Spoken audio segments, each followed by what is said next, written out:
سلف میں یہ ہے کہ ہم صحابہ کو معصوم نہیں مانتے. پہلی چیز، صحابہ میں سے کسی کو معصوم صرف انبیاء ہوتے ہیں. صحابہ میں سے ہم کسی کو معصوم نہیں مانتے. ان سے بھی لغزشوں اور خطاؤں کا امکان ہے، اور لغزشیں اور خطائیں ان سے بھی ہوئیں. ہم ان کو معصوم نہیں مانتے، لیکن ہم سے پہلے اور اول اور آخر جو ہے وہ اللہ ہے. اللہ کو پتہ ہے ان کی خطاؤں کا کیا حال تھا، وہ اجتہادی تھی کہ اجتہادی نہیں تھی، وہ دل کی گہرائیوں سے جان بوجھ کر کے تھیں یا نہیں تھیں، یہ اللہ کو پتہ ہے. اب اللہ فیصلہ کر رہا ہے.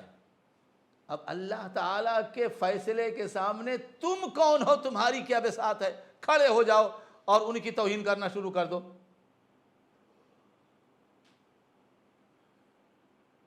تمہاری کیا بساط ہے؟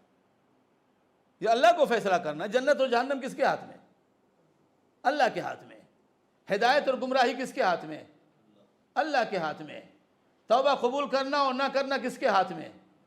اللہ کے ہاتھ میں. آزمائش میں ڈالنا کس کا کام ہے؟ اللہ کے ہاتھ میں. آزمائش سے نکالنا کس کا کام ہے؟ اللہ کا کام ہے. ایسے ان گناہ اگر اور ہم مانتے ہیں ان سے گناہ ہوئے تو ان گناہوں کے بعد ایسے کام کروانا جن کاموں کی وجہ سے گناہ مٹ جائیں کس کا کام ہے؟ اللہ کا کام ہے.